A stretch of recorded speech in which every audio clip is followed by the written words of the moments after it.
bem, pessoal, vamos para a segunda entrevista do dia com Marcos Valverde. Marcos vai traçar ali 2024 a partir da perspectiva do judiciário. Vamos à entrevista. Marcos Valverde, muito obrigado aqui pela presença aqui com a gente no Poder Expresso. A gente chamou o Marcos aqui para que ele tenha a dura tarefa de fazer uma retrospectiva de 2024 no Poder Judiciário, no STF especificamente, mas também apontando, né, para 2025 aqui, numa expectativa em relação a determinadas pautas. Marcos, muito obrigado pela gentileza, pela presença aqui no Poder Expresso. Quais os pontos principais que você destaca da atuação do STF em 2024 e o que isso vai significar para 2025? Oi, Léo, primeiramente, muito obrigado pela oportunidade aqui de falar. Bem, acho que o STF ele teve um papel muito importante esse ano, foram várias decisões importantes. A gente pode aqui falar de emendas parlamentares, que foi um assunto que o STF exigiu que o Congresso Nacional desse mais transparência, e o que a gente chama de rastreabilidade para as medidas que são adotadas pelo Congresso para modificar o orçamento. Então, dificultou aquela história toda que a gente sempre falava aí nos últimos anos sobre o orçamento secreto do Congresso. Isso ganhou mais transparência nesse ano, né, com base nas decisões do STF. Além disso, a gente pode falar também da atuação do ministro Alexandre de Moraes em dois inquéritos, o inquérito das fake news, que é um pouco mais antigo, e no inquérito sobre os atos antidemocráticos. A gente teve até uma decisão importante agora em dezembro, que foi uma medida alegando, pelos advogados do Bolsonaro, alegando a suspeição do ministro Alexandre de Moraes por estar envolvido, né, a alegação seria que ele estaria envolvido pessoalmente e, portanto, não teria a capacidade de conduzir esse inquérito com imparcialidade, a imparcialidade devida por um ministro, né, do STF. E o que a gente viu que foi interessante é que o STF já formou uma maioria para dizer que, na verdade, não, que, na verdade, a atuação do ministro Alexandre de Moraes foi de acordo com a lei, não excedeu poderes e que, na verdade, ele não está agindo com suspeição, né? Então, esses foram já dois temas muito importantes. A gente teve uma determinação também muito importante do STF sobre a descriminalização do uso da maconha, até ali 40 gramas para uso pessoal e até 6 plantas fêmeas em casa, né, de criação. Então, esse foi outro tema também muito relevante. Mais um tema relevante foi o tema da demarcação aí das terras indígenas, que é um tema que está avançando, que ainda não tem uma decisão final, mas que vai ser um tema que vai caminhar para 2025. Então, qual é o tema, né? A questão é o marco temporal para a demarcação dessas terras.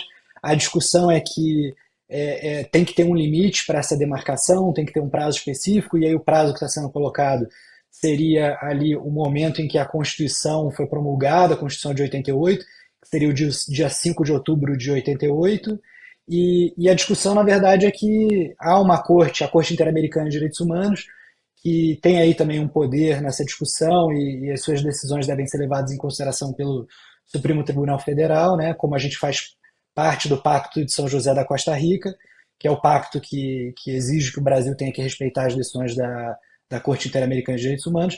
E aí a ideia é que, na verdade, não teria que respeitar esse limite temporal, de que não são só os índios que estivessem naquele momento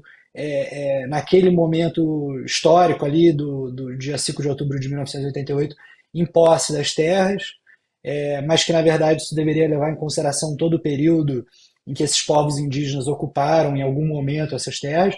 Então isso é uma questão que tem impactos aí fundiários, e o STF está conduzindo agora audiências de conciliação, ouvindo especialistas sobre o assunto, para determinar como vai decidir, e isso vai ser um tema que em 2025 vai ser decidido, ao que tudo indica. Um outro ponto aqui importante também é a garantia que o STF deu de acesso ao SUS para pessoas trans e travestis, né? Foi uma decisão muito positiva para essa parcela da população, e também uma decisão que determinou que as escolas, tanto públicas ou privadas, devem, na verdade, tomar medidas protetivas para evitar o bullying contra pessoas trans e assim por diante. e o público LGBT em geral, né? Que as escolas devem respeitar essas pessoas de um modo geral.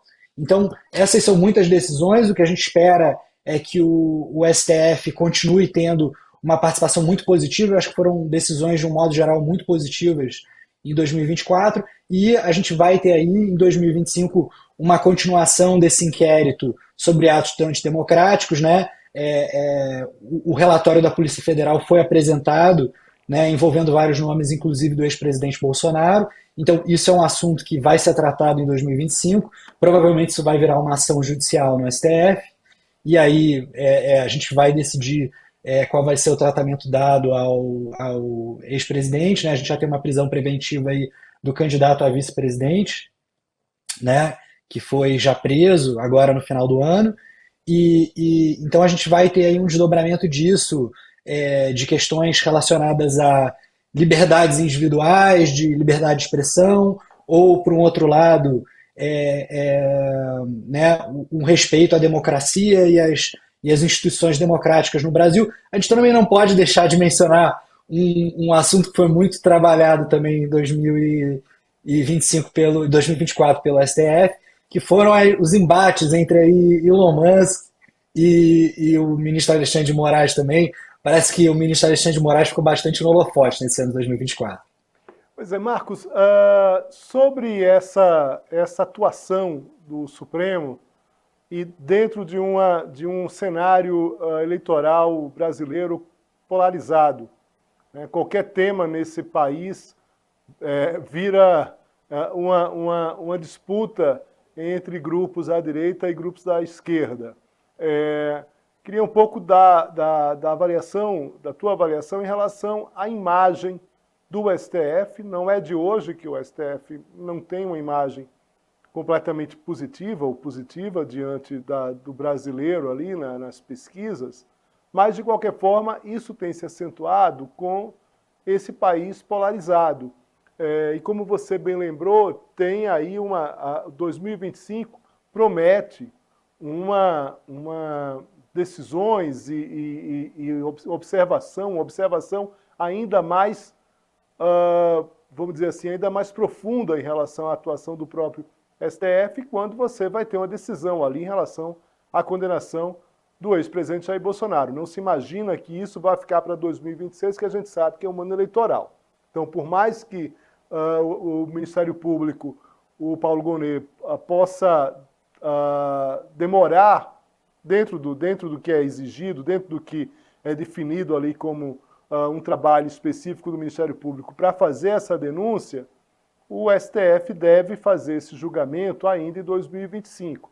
A minha questão, você como observador da cena do judiciário, como fica essa questão da imagem do STF diante de parte da população? A gente está falando aqui de parte da população de um país polarizado. Isso tem que ser levado em conta em determinado momento. Muita gente diz, por exemplo, que a própria prisão do ex-presidente Jair Bolsonaro, ela tem que ser muito calculada até para que não se crie ali um ambiente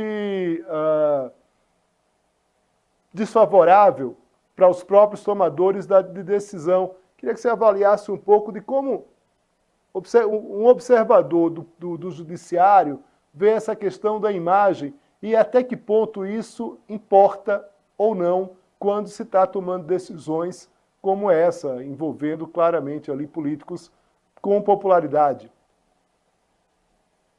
Olha, esse é um tema realmente muito interessante. Agradeço pela pergunta. Por quê? Especialmente no caso do STF. O STF é um órgão, né? É um poder dentro dos três poderes que tem uma atuação muito mais, essa é a percepção, né? Muito mais técnica.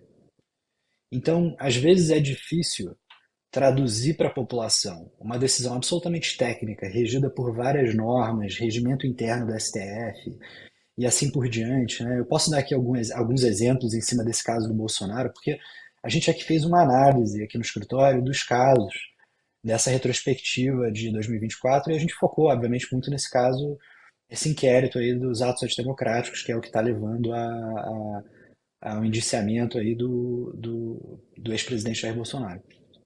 E o que a gente vê é que tem esse lado ingrato da posição do ministro do STF de ter que tomar uma decisão técnica e isso ter, obviamente, repercussões políticas muito grandes, porque é uma corte constitucional.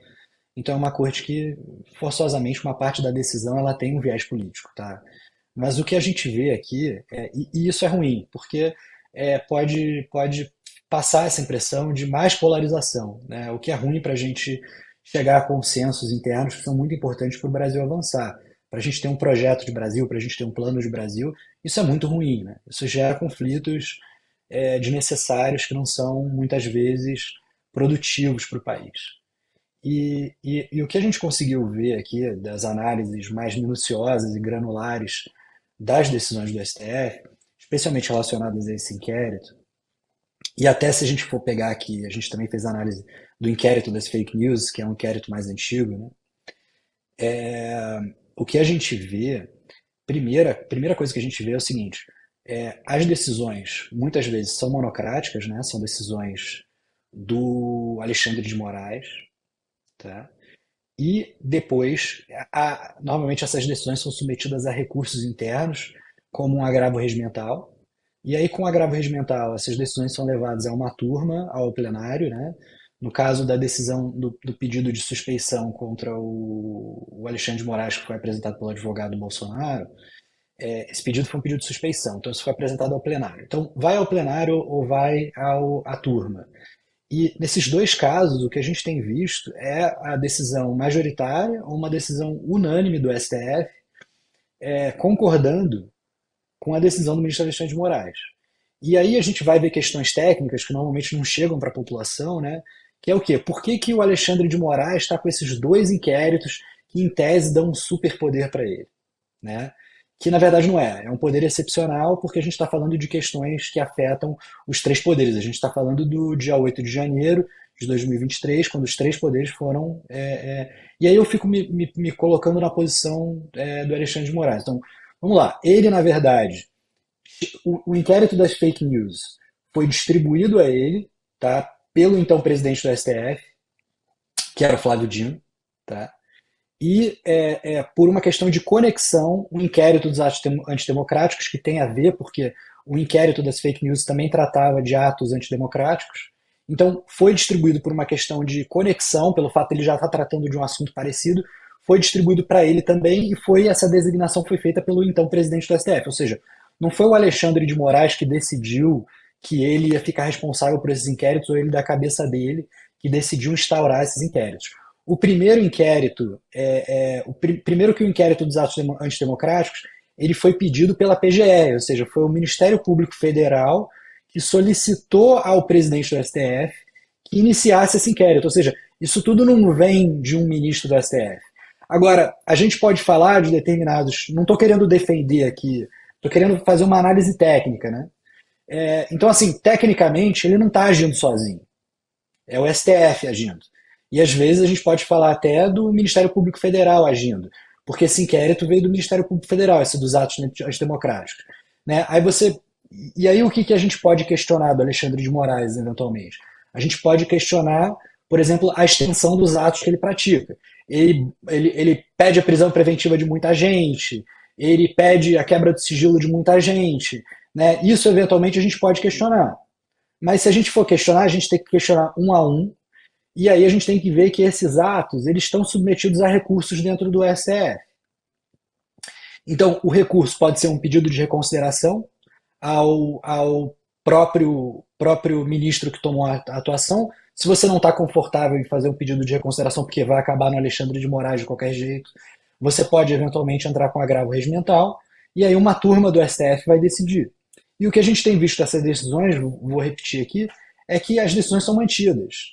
Então, há outras pessoas que pensam como o ministro Alexandre de Moraes. Aí você dizer que todos esses atos eles estão a favor do presidente Lula, no fim do dia tem uma questão técnica aqui, que a gente teve uma invasão de todos os três poderes. Aparentemente, a gente tem um relatório da Polícia Federal de mais de 800 páginas, se não me engano são 855 páginas, que o ministro Alexandre de Moraes tirou o sigilo desse inquérito, então desde dezembro agora está disponível para todo mundo da população ler e analisar. Obviamente a gente não faz esse trabalho, e é por isso que o trabalho do STF é ingrato, porque a gente não analisa granularmente esses atos, a gente fica ouvindo o que a mídia fala daqui para aqui para lá, mas a verdade é a seguinte: a gente vai deixar de investigar o que foi feito, né? Deixar de investigar é deixar de olhar para a democracia. Então, o papel que o STF está fazendo de investigar, né? A gente está vendo aí imagens de pessoas depredando os três poderes aqui no vídeo. A gente vai deixar de investigar isso? Não pode, né? Então, e aí o processo está sendo seguido, que é a Polícia Federal fez uma investigação, né? Essa investigação foi tornada agora pública para todos, e isso vai gerar um processo. A gente precisa saber como população o que está acontecendo. Então, o STF, na minha visão, teve um papel de defender a democracia. Se a gente for ver, por exemplo, o papel que o STF teve em tornar transparentes as emendas parlamentares que modificam o orçamento público, foi um papel muito positivo. Seja você de direita, seja você de esquerda. Por que muito positivo? Porque ele deu transparência e ele deu rastreabilidade. Então, se você tem uma posição mais de direita, mais liberal, que se aliaria a uma posição, por exemplo, do Bolsonaro, né? Você pediu que o Congresso agora, pelo portal da transparência, que é um portal público, todo mundo pode ter acesso e rastrear como o dinheiro público está sendo utilizado. Antes não era tão claro. Então, olha que positivo para quem é de direita essa decisão unânime do STF. E aí, quem é de esquerda, eventualmente, talvez essa decisão nem seja tão positiva para quem é de esquerda, porque, né, freia um pouco a utilização de recursos públicos, mas você também quer, né, como toda a população, que esses recursos sejam bem utilizados. Então, eu achei, analisando granularmente a posição do STF em vários assuntos, foram posições muito técnicas e foram posições que favoreceram a democracia no Brasil. Agora, Marcos, vamos falar um pouco sobre. A gente falou um pouco sobre o papel do STF, a imagem do STF diante da população, diante da audiência, mas eu te pergunto o papel do STF em relação a esse embate no Congresso. E esse caso das emendas parlamentares é muito claro isso, até pela própria atuação do presidente da Câmara, Arthur Lira, né, que na verdade é o protagonista maior dessa ação em relação às emendas. Apoiado, diga-se, por integrantes do Centrão, que tem bolsonaristas, e também pelo próprio partido do presidente Lula, pelos próprios petistas, ou seja, foi uma ação do próprio Congresso. Queria que você falasse um pouco desse embate Congresso e STF, também dentro de uma perspectiva, né, tentando pensar um pouco em relação à própria história. Imagino que em 2025 a gente vai ter, independentemente da mudança no comando da Câmara e do Senado, a volta desse embate entre Congresso e STF. O que é que você espera desse embate? Eu acho que esse embate é um embate antigo, é um embate que vem desde 2021, tá? Qual é a questão aqui? Que vou contextualizar aqui, explicar de uma forma mais leiga aspectos técnicos dessa discussão das emendas parlamentares.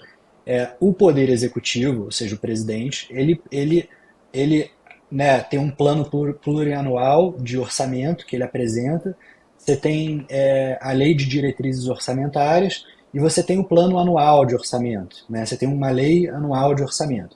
Essa lei de como vão ser utilizados os recursos públicos é submetida ao Congresso Nacional, e o Congresso Nacional, excepcionalmente, tem a capacidade de alterar a alocação desses recursos, obviamente sempre respeitando a receita corrente, que a gente chama, daquele disponível para utilização.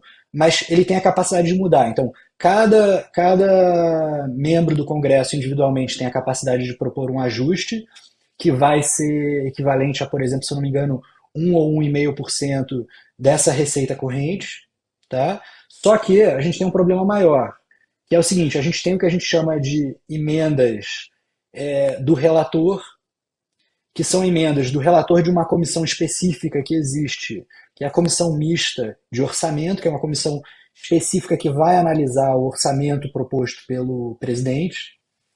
E lá ele pode propor, sem limite de valor, ajustes ao orçamento do presidente. E o que começou a acontecer?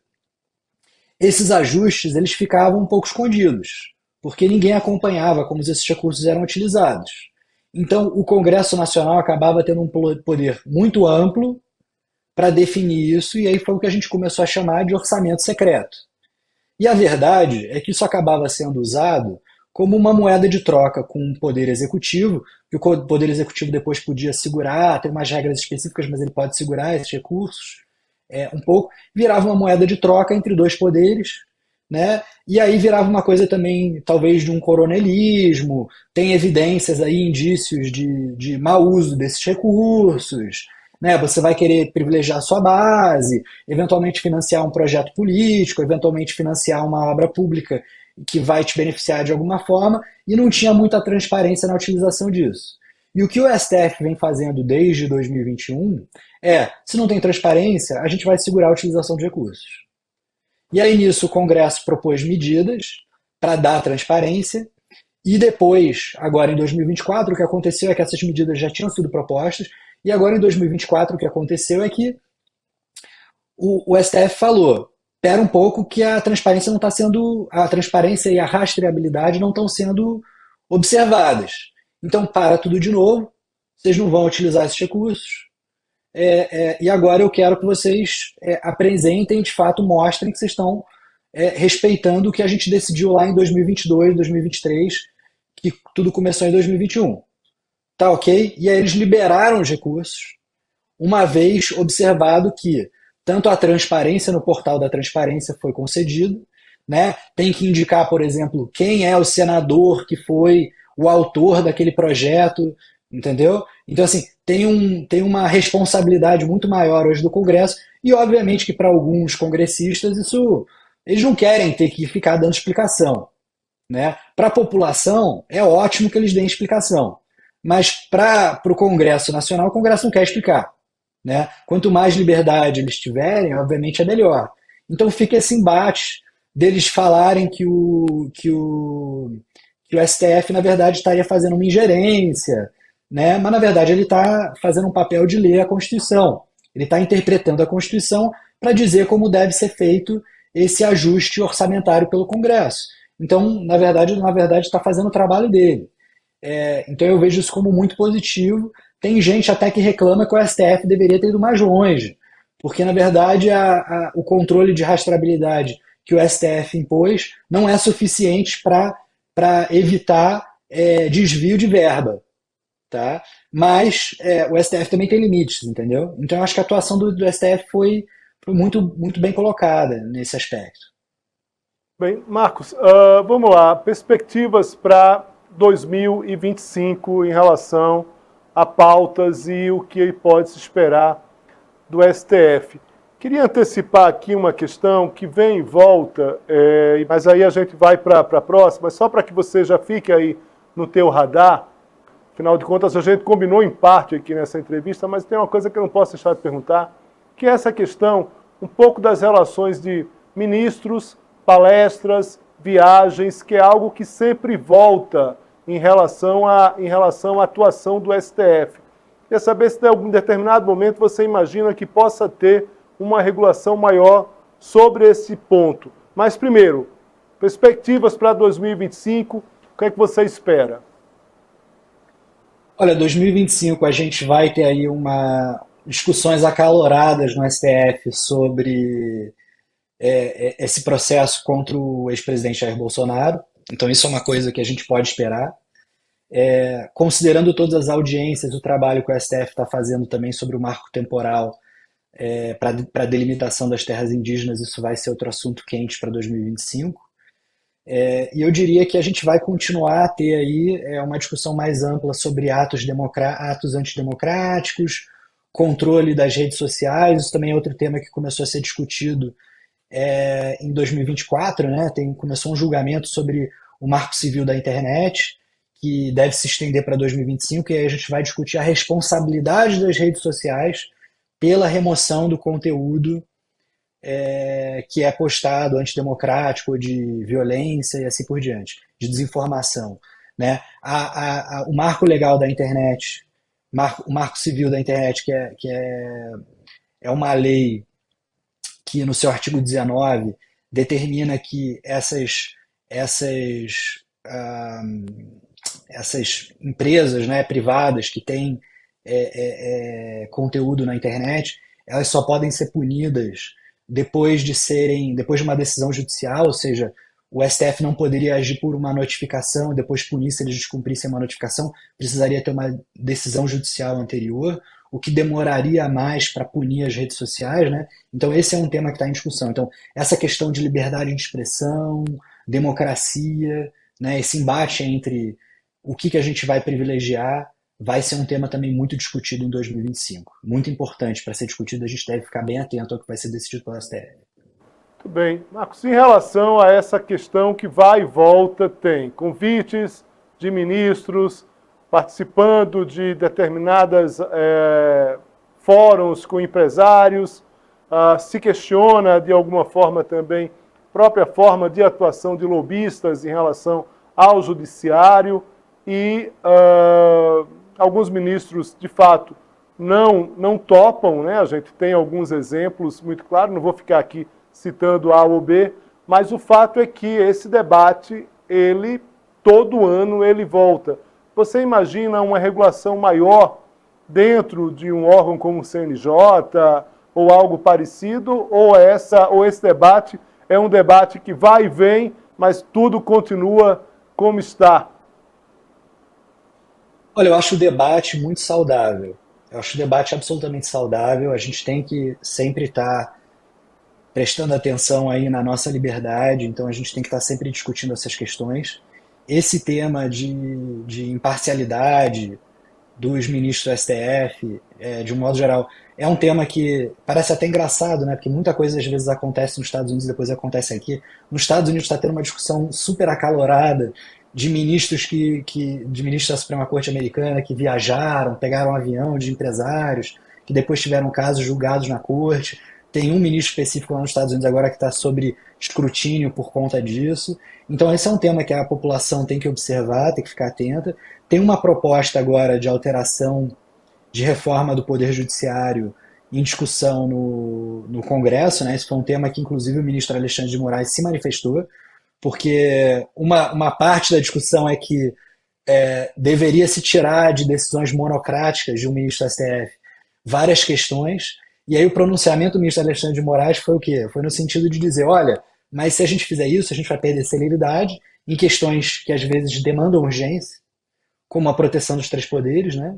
Que é a questão do inquérito dos atos antidemocráticos lá de 8 de janeiro de 2023. Então, isso é um tema que vai voltar e pode ser que tenha alguma coisa assim, pode ser que tenha alguma alteração.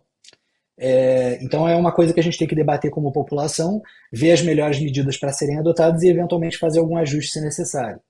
Agora, sobre a atuação do STF, o que a gente tem visto é que o STF tem adotado uma postura muito técnica e séria em julgamentos importantes aí que têm sido debatidos em 2024.